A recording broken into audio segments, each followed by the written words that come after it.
Bonjour.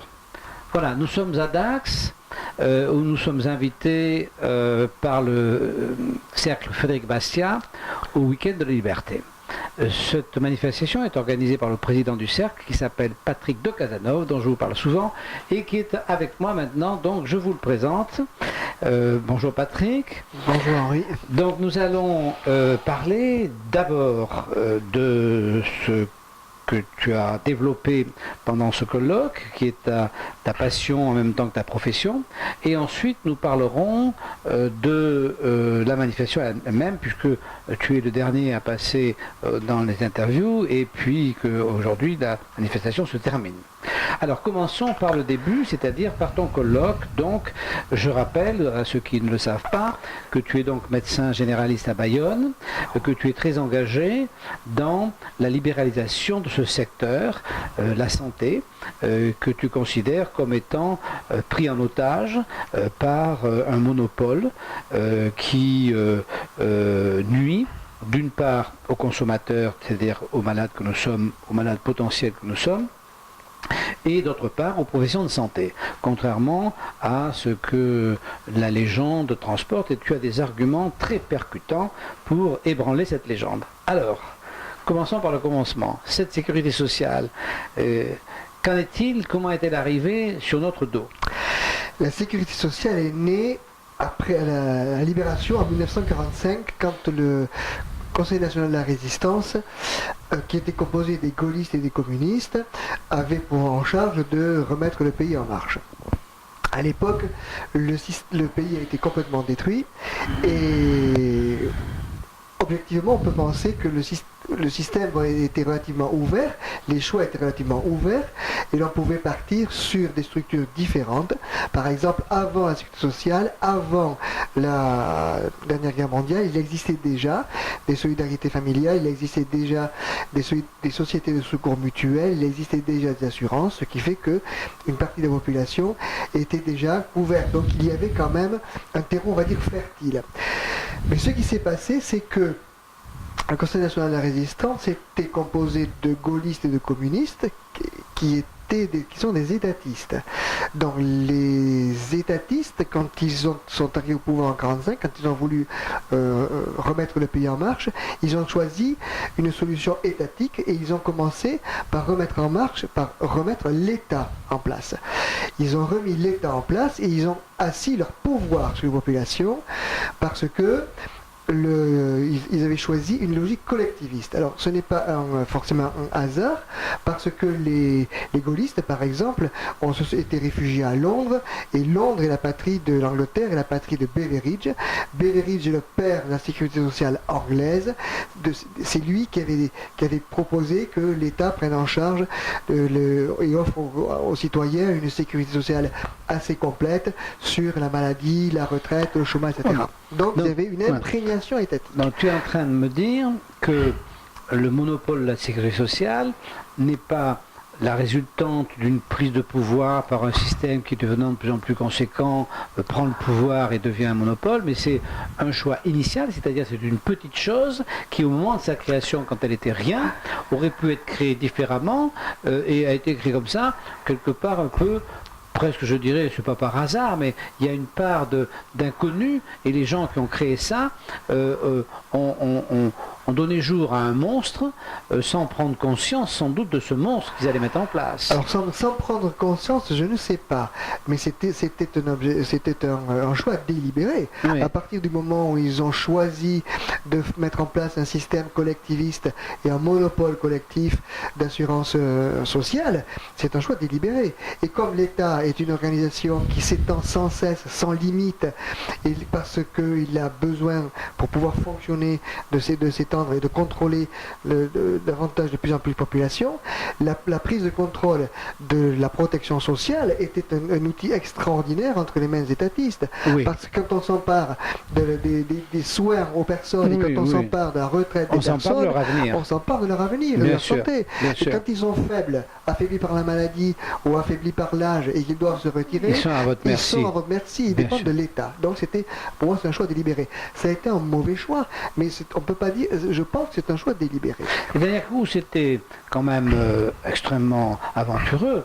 C'était de se dire qu'il mettait en place un système qui était complètement différent de ceux qui existaient déjà, qui avait été, par exemple, par quelqu'un comme Frédéric Bastiat, annoncé comme dangereux, qui quand même, parce qu'il ne faut quand même pas se tromper, qui depuis 1918 avait fait des dégâts énormes, parce que quand même le collectivisme en 1945, Staline, il y a longtemps qu'il avait tué beaucoup de monde. Hein. Ouais. Donc tout ça, ils ont pris donc un risque dont ils sont responsables et qui était grave et qui nous emmène donc aujourd'hui à cette espèce de monstre incontrôlable, incontrôlé, dont tu vas nous parler avec plus de précision. Alors, ton idée est de dire qu'il y a deux inconvénients, notamment le premier, c'est que ce système ne permet pas ni la maîtrise des coûts, ni la maîtrise des soins. Alors, explique un petit peu ton concept à ce niveau. Je vais revenir un peu en arrière, parce que les gens sont persuadés que les difficultés de la sécurité sociale sont des difficultés récentes. Ce n'est pas vrai. La sécurité sociale n'a jamais marché, en fait. La première personne qui a dit que les dépenses étaient excessives par rapport aux recettes, c'est Pinet. Et c'est Gazier, qui était ministre de la Santé de Pinet, qui a pris les premières mesures pour redresser la sécurité sociale. Oui, il a fallu redresser déjà à début. L'époque. Alors, nous sommes en face d'un système qui, depuis qu'il a été créé, diminue les prestations et augmente les cotisations. Donc, pour les retraites, c'est pareil. Pour les retraites, on diminue les retraites, on allonge la durée de cotisation, ce qui est pareil, ça marche et on pas. diminue les prestations. Ça ne marche pas. Et le problème qu'il y a, c'est un système qui, la base du système, c'est qu'il n'est pas éthique ni juste. On nous a dit que la sécurité sociale a été créée pour permettre aux plus démunis d'entre les Français de se soigner, parce qu'autrement, ils n'auraient pas accès aux soins, ou ils n'auraient pas une retraite de qualité. Et ça, c'est faux. Avant d'en arriver là, donc si je suis ton raisonnement, tu dis, quand ils l'ont installé, ils l'ont fait sciemment, et quand ça a commencé à coûter de l'argent très vite, où ils auraient pu s'arrêter, ils ont sciemment décidé de continuer. Et tu dis, ils l'ont fait pour avoir le pouvoir. Ben, c'est grave. Oui. C'est une accusation grave. Oui, mais je pense que c'est la stricte réalité des faits. Parce que quand on regarde l'histoire qu'elle évolue, il n'y a aucune raison, on va dire objective, aucune raison de bon sens pour continuer à faire survivre pendant des décennies un système qui ne marche pas, qui rembourse de moins en moins et pour lequel on cotise de plus en plus. Et pourtant, ce système perdure. Donc il y a des personnes qui ont intérêt à ce qu'il perdure. Alors moi, les plus évidents, ce sont les hommes politiques qui ont bâti le système et qui en vivent, les syndicats qui vivent aussi du système paritaire, etc. Donc il y a quand même un réseau d'intérêts qui font que le système survive. Et ce qui est intéressant d'ailleurs de remarquer, c'est que depuis des décennies, on nous dit il faut sauver la sécurité sociale. Mais on ne nous dit pas il faut mieux soigner les gens. On ne nous dit pas le système ne marche pas, faisons autre chose. Parce qu'après tout, on peut se tromper. Mais tu as raison. Et c'est des gens qui s'aperçoivent eux-mêmes qu'ils sont de moins en moins chômés, parce qu'ils s'en aperçoivent. C'est sûr, quand on reçoit les patients, ils nous demandent souvent est-ce que c'est remboursé, docteur, et puis ils disent de toute façon plus rien n'est remboursé. Donc c'est ça, absolument, ils sont désespérés. Il y a encore des choses de rembourser, mais il faut quand même savoir que la sécurité sociale se retire de ce qu'elle appelle le petit risque, qui est de moins en moins petit, pour se concentrer sur ce qu'elle appelle le gros risque, en disant bon, je ne vais pas vous soigner une telle pathologie parce que je la considère peu grave, moi la sécu, et par contre je vais vous rembourser le jour où vous aurez un gros pépin. Il y a quand même de gros trous dans les mailles du filet. Ce que tu dis là, c'est quand même assez révolutionnaire, parce que même les gens qui se battent contre le RSI, même les gens qui se battent, qui réclament de moins payer, d'être un peu plus libre, ils vont pas jusqu'au point de décortiquer comme tu le fais, de dire non mais il y a une vraie volonté de libérer. Et ce que je trouve très important quand dans ta réflexion, c'est quand tu dis mais quand un homme politique apparaît à la télévision pour parler de la sécurité sociale, il dit pas bon comment on pourrait faire pour mieux vous soigner. Mais ça c'est vrai, jamais il dit ça. Non, il dit pas non plus. Et ça c'est scandaleux. Comment on pourrait faire pour vous assurer une meilleure retraite? Il dit comment faire pour sauver le système de retraite. Et bon, il vient, il dit ça marche pas, alors on va récolter davantage de pognon pour que ça marche. Mais ils disent pas, mais c'est vrai ça. Et oui. Ça c'est quand même étonnant. Et j'ai dit tout à l'heure que alors ce qui est intéressant, c'est que ce système repose sur ce que Bastiat appelle la spoliation légale, c'est-à-dire que on prend Alors la spoliation a deux versants, un versant réglementaire où on empêche les gens de vivre comme ils le veulent de manière réglementaire, et un versant fiscal et financier où on leur prend leur cotisation. Donc le versant réglementaire, la sécurité sociale, c'est par exemple l'URSSAF, qui est toute une réglementation qui oblige les personnes à un certain nombre de déclarations, un code du travail, etc. Et puis le cotisation financière, on confie l'argent des gens. C'est pour ça que je dis que ce n'est pas le problème de la sécurité sociale, c'est qu'il repose sur une injustice. On ne peut pas bâtir un système juste si on le construit à partir du moment où l'on confisque les revenus des gens. C'est ce que Bastien appelle la spoliation légale. Quand on le confisque légalement, ça s'appelle une spoliation légale. Et ça ne marche pas mieux. Un système injuste ne marche pas. Alors, où tu as une explication aussi qui est très intéressante, c'est sûr, parce que, évidemment, pour que ça marche, il faut quand même qu'il y ait une espèce d'accord global, sinon les gens iraient dans la rue avec des fusils. Hein. Bon, alors, comment est estorqué cet accord global? D'une part, comment il est estorqué auprès des adhérents? Alors, tu dis, on leur annonce que sans nous, les pauvres ne seront pas soignés.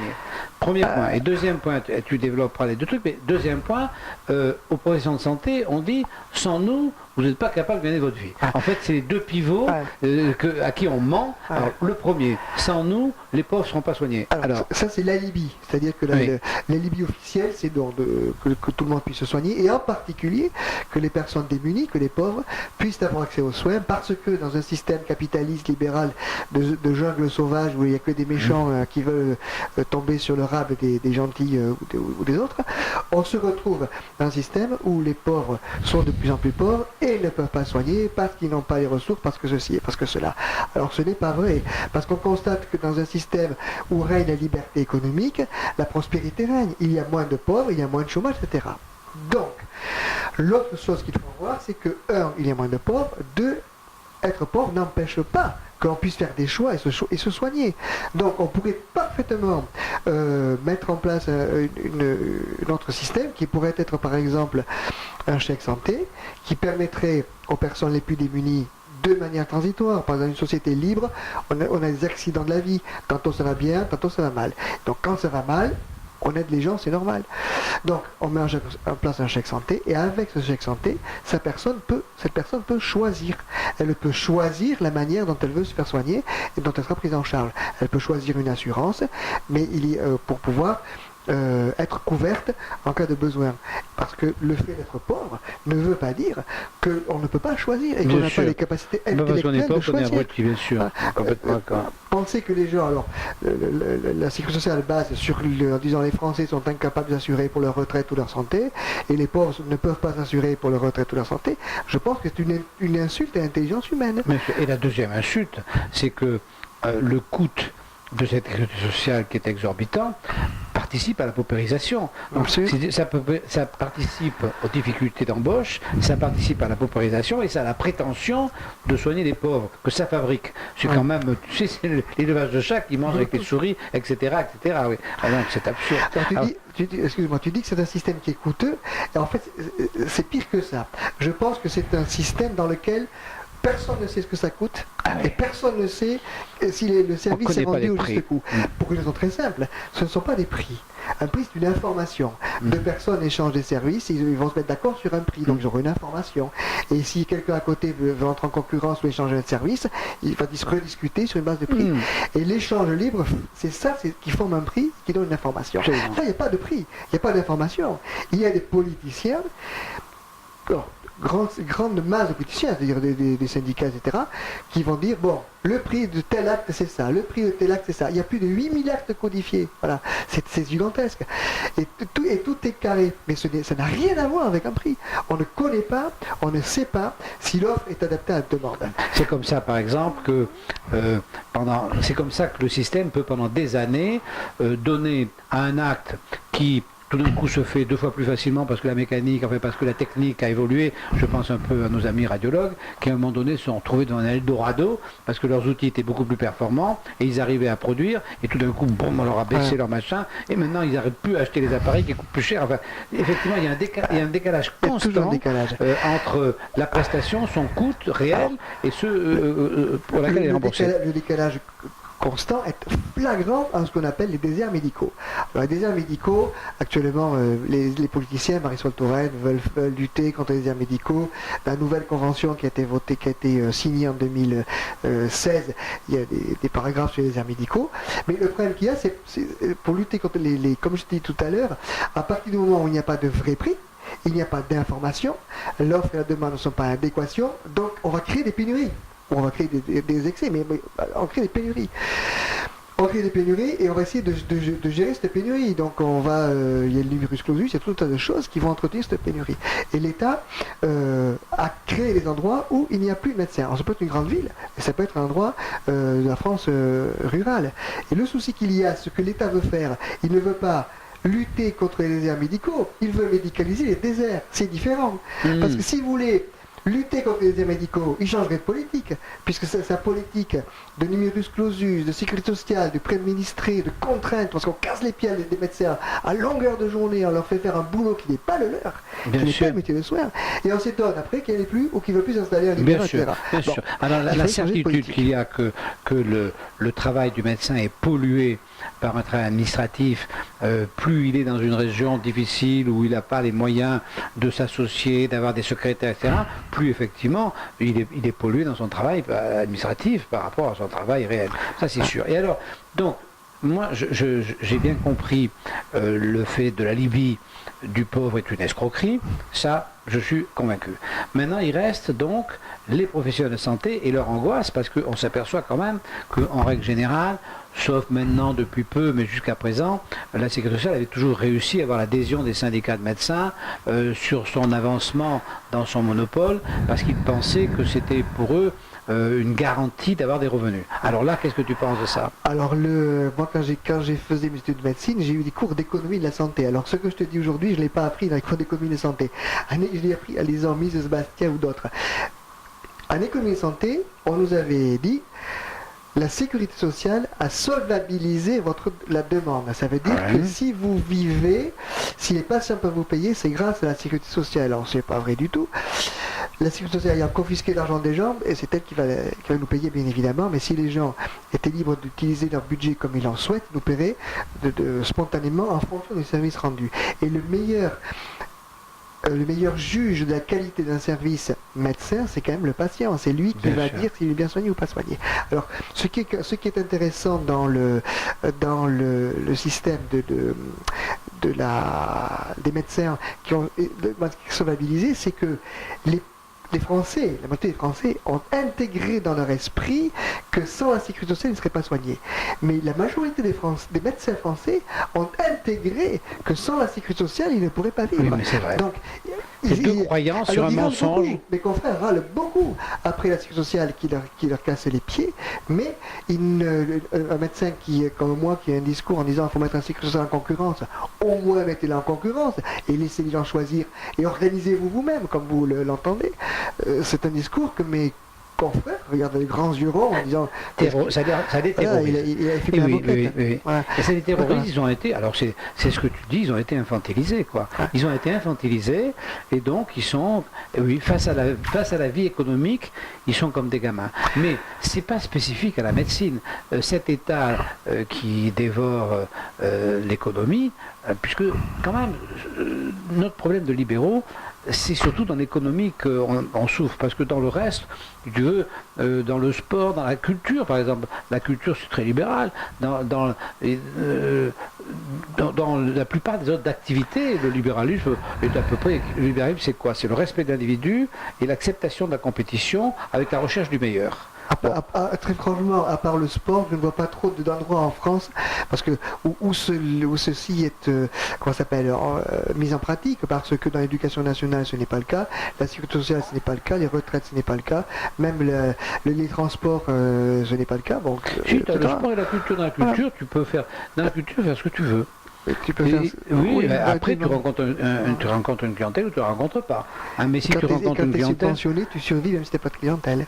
Quand tu es subventionné, tu survis. En ce moment, c'est un peu plus difficile pour eux. Mais si tu veux, quand tu es artiste, en réalité, si tu n'as pas de public, tu es quand même malheureux. Ouais. Donc le subventionné sans public, à mon avis, il n'est pas heureux. Mais donc, dans le monde culturel, tu écris un livre, tu le vends, on te le prend, il n'y a pas de problème. Mais donc c'est quand même beaucoup plus objectivement plus libéral, alors que l'économie, non. Tout ce qui touche à l'économie, tout ce qui a un lien à l'économie, effectivement, ça, c'est entravé. Donc tu donnes un regard.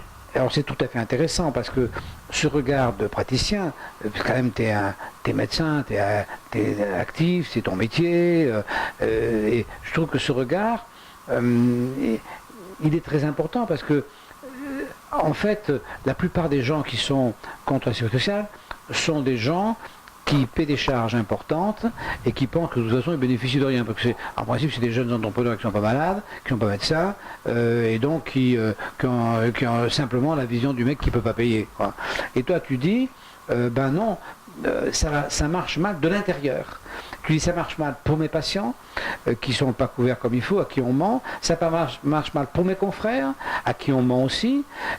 Mais ton témoignage, il est essentiel. Il est vraiment essentiel parce que il n'est pas.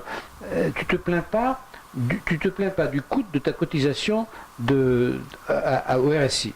Au RSI, je non, suppose. je pas RSI, nous ne dépendons pas du RSI. Ah bon, vous dépendez de quoi? De l'URSSAF? Ah, non, de l'URSSAF. Bon. Donc tu n'arrives pas en te disant ouais, je paye ton, parce que c'est ça d'habitude, ouais, je paye ton chef de staff, je peux pas, j'y arrive pas. C'est pas ce que tu dis. Donc c'est quand même beaucoup plus profond parce que quand même tu décortiques de l'intérieur ce système, mais tu vois que ça va être très dur d'expliquer aux gens, parce que déjà pour qu'ils comprennent tout ça par rapport à leurs croyances, l'un et l'autre.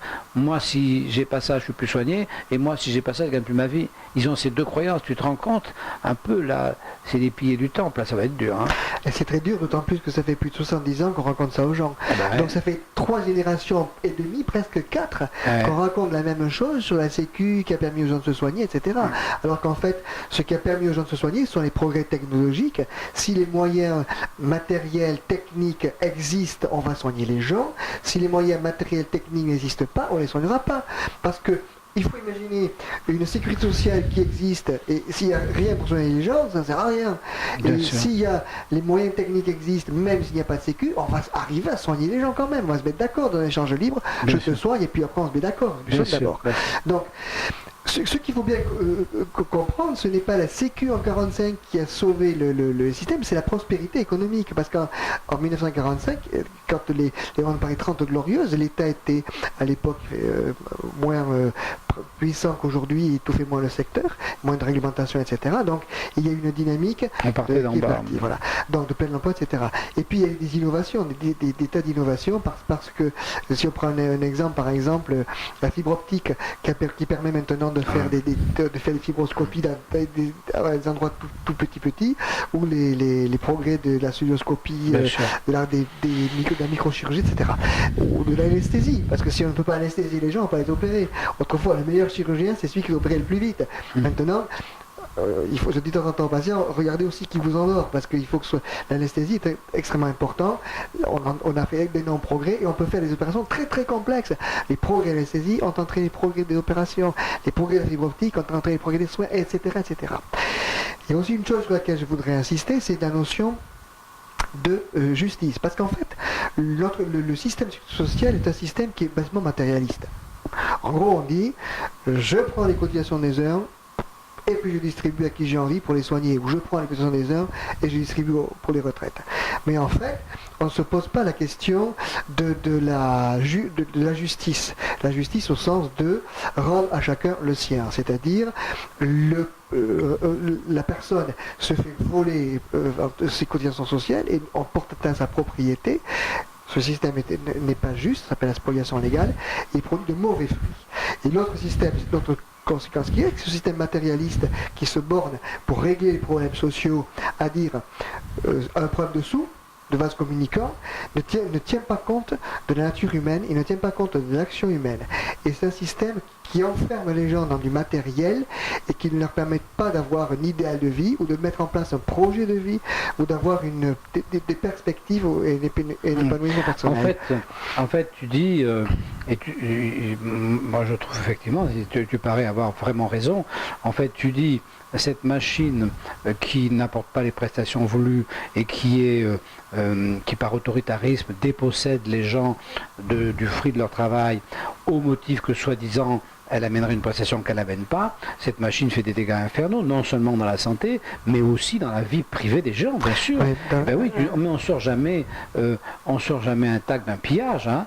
C'est obligé. Hein. C'est pour ça que ce que sur quoi je voudrais insister, c'est que le libéralisme que défend Frédéric Bastiat et que je défends aussi, le libéralisme n'est pas un système qui se limite à l'économie. L'économie, c'est un moyen. La liberté est un moyen. La liberté économique est un moyen. Le respect de la propriété est un moyen. C'est un moyen pour que les gens puissent s'épanouir et avoir un projet de vie. En fait, ce qui compte, c'est que les gens puissent accomplir un bonheur personnel. Voilà. Respecter l'individu. C'est la grande différence entre Bastiat et puis les collectivistes, c'est qu'effectivement les collectivistes font passer l'intérêt soi-disant de la collectivité avant l'individu et que Bastiat fait passer l'individu avant les intérêts mal compris de la collectivité. Mais l'individu, on sait ce que c'est, et la collectivité, on sait moins ce que c'est, parce que la collectivité, c'est quoi? C'est la nécessité à un moment des hommes de se réunir entre eux pour un objet précis. Mais ça devrait être que ça. Et on se réunit entre nous à un moment pour un objet précis. Si on ne peut pas atteindre cet objet, chacun reprend sa liberté. La collectivité, ce n'est jamais qu'une association. Une association dont tu n'as pas le droit de sortir, c'est invivable. Enfin, les femmes et les hommes ont réclamé le droit de se séparer quand ils ne s'entendent pas. C'est un droit essentiel. Et si tu veux, en droit, il faut pour s'associer avoir un affect. Sinon, une société n'existe pas s'il n'y a pas d'affect entre associés. Et là, on nous demande d'être associés dans une aventure de soins dans laquelle il n'y a pas d'affect. Hein, alors, oui, mais on nous demande d'être associés parce que si jamais, comme c'est un monopole d'État avec une répartition du fruit de la spoliation légale entre au profit des personnes que l'État a décidé de soigner ou que l'État a décidé d'accorder une retraite, si l'État laisse sortir des gens, le système s'effondre. Oui, j'ai bien compris. Il s'effondre. J'ai bien compris. Il ne peut pas laisser sortir les gens. Il ne peut pas. Ou alors il faut qu'il accepte que ça s'effondre.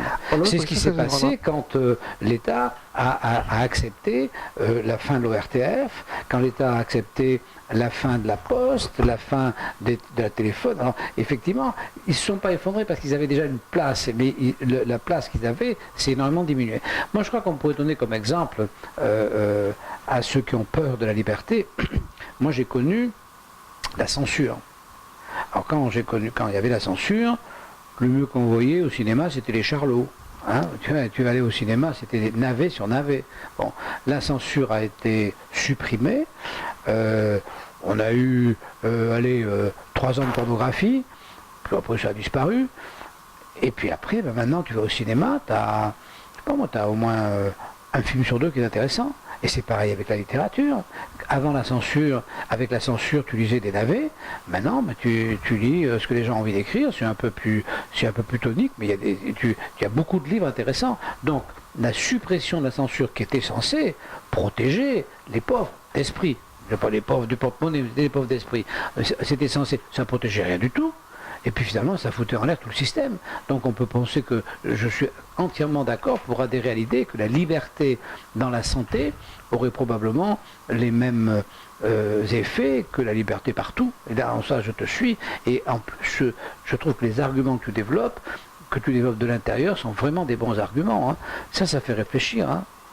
Ça fait réfléchir tout ce que tu sais, tout ce que tu dis sur ce sujet, parce que le vrai problème que rencontre un homme comme Reichmann, que par ailleurs j'adore parce que c'est un personnage exceptionnel, d'une qualité exceptionnelle, le vrai problème qu'il rencontre, qui est le même que le mien, hein, et bien t'es plus malin que nous parce que toi tu n'as pas ce problème, mais le même problème que moi, c'est que les gens viennent chez nous, la plupart du temps, en situation de mauvais payeur. Donc c'est trop tard. Et d'ailleurs, si tu veux, je pense que tu ne peux être légitime quand tu rouspètes après un système que quand tu l'as quand même payé. Parce que sinon, c'est facile de dire oui, mais c'est parce qu'il n'a pas payé. Tu vois, l'URSSAF dit les libérés de la Sécu, c'est des mecs qui n'ont pas pu payer. Alors attendez, il faut que le jour où on voudra, on les fera payer, on va les tuer net. Ce qui, entre nous, je dis, est vrai. Donc si tu veux, toi tu pars d'une démarche purement intellectuel, dans un système dans lequel tu es, tu as payé tes droits, tu as payé tes machins, et tu dis voilà les raisons intellectuelles pour lesquelles ça ne marche pas. C'est beaucoup plus fort. Mais moi, je pense que tu devrais, en dehors de tes activités du cercle Bastia, je pense que c'est un sujet que tu peux prendre à bras le corps parce que tes arguments sont vraiment bons, hein, et je les trouve vraiment puissants et puis libres. C'est des arguments libres. Tu n'es pas à l'otage de rien, de personne. Et même pas de ces gens qui t'ont pris en otage, mais tu n'es même pas leur otage. Bon. Alors on est convaincu, on va reparler de ça, parce que c'est intéressant. Alors on dit 2 mots quand même sur cette manifestation que tu organises tous les ans, qui est une manifestation objectivement d'un grand intérêt. Je vous conseille d'aller sur Facebook, de regarder le cercle, enfin la page Facebook du cercle Frédéric Bastiat. Vous aurez d'ailleurs beaucoup d'informations, notamment des informations sur tout ce que Patrick et son équipe réalisent. Je vous conseille fortement, surtout si vous êtes un peu jeune, si vous avez une trentaine d'années, de venir l'année prochaine parce que vous y prendrez d'abord beaucoup de plaisir intellectuel. Les intervenants sont de très bonne qualité, la salle est excellente, les gens sont gentils, il y a des repas collectifs où des gens, on tombe toujours à côté de quelqu'un de gentil. Moi, la deuxième fois que je suis tombé, j'ai jamais été à la même table, je suis tombé sur des gens adorables. Et donc, à ceux qui ont 30 ans, comme mes enfants, je dis au lieu de rêver de partir, de quitter la France, venez d'abord à Dax. Et vous verrez que tous unis, on peut changer le système, on peut se battre. De toute façon, en plus, on se bat contre des gens qui sont moitié claquants, parce que le système collectiviste, il va s'effondrer quand même. Hein. Donc ça vaut la peine. Donc je vous conseille vraiment, personnellement, bon, évidemment, là c'est moi qui parle, c'est moi qui te fais des félicitations, je ne peux pas te les faire toi, tu veux bien que ce soit moi qui les fasse. Donc voilà. Dax, c'est un bon endroit, c'est un peu loin, mais d'abord c'est une jolie région, et puis vous serez vraiment bien accueillis, et c'est vraiment très très intéressant, et le libéralisme vu comme ça, vu sous toutes ses facettes, puisque Patrick a la particularité d'être vraiment libéral, et donc d'inviter des gens même qui ne sont pas fatalement libéraux. Donc vous entendrez des gens de très bonne qualité, même s'ils ont un système de pensée un peu différent. L'avantage qu'il y a, c'est qu'on a même la salle est libérale et qu'on n'a pas des questions polémiques ou stupides, on n'a que des questions qui vont dans le bon sens. Donc ça, c'est quand même assez intéressant. Donc ça veut dire que si vous êtes communiste, je dis ça va la peine que vous veniez quand même là, je vous le dis franchement, parce que là ça va pas le faire. Non, vous pouvez venir quand même, mais bon, ça va pas être sympa, quoi. Ni pour vous, ni pour nous. Bon, voilà. Donc on a fait un petit peu le tour du sujet. C'est la dernière vidéo qui a été faite. Vous avez donc vu toutes les autres qui ont précédé. Vous avez donc un peu une idée de la qualité des intervenants. Et puis, on vous remercie de nous avoir regardé. Puis on vous dit à l'année prochaine parce que vous allez venir nous voir. Hein, c'est ça qu'ils vont tout choisir. Exactement. Tu vas être débordé. Même les communistes peuvent venir. Hein. Tu sais, moi j'ai une âme de prosélyte. Donc aucun défi ne me fait peur, je peux très très bien accueillir un communiste, un socialiste. D'accord. Bon. Voilà. Eh bien on vous dit donc à l'année prochaine. Allez, à l'année prochaine, merci.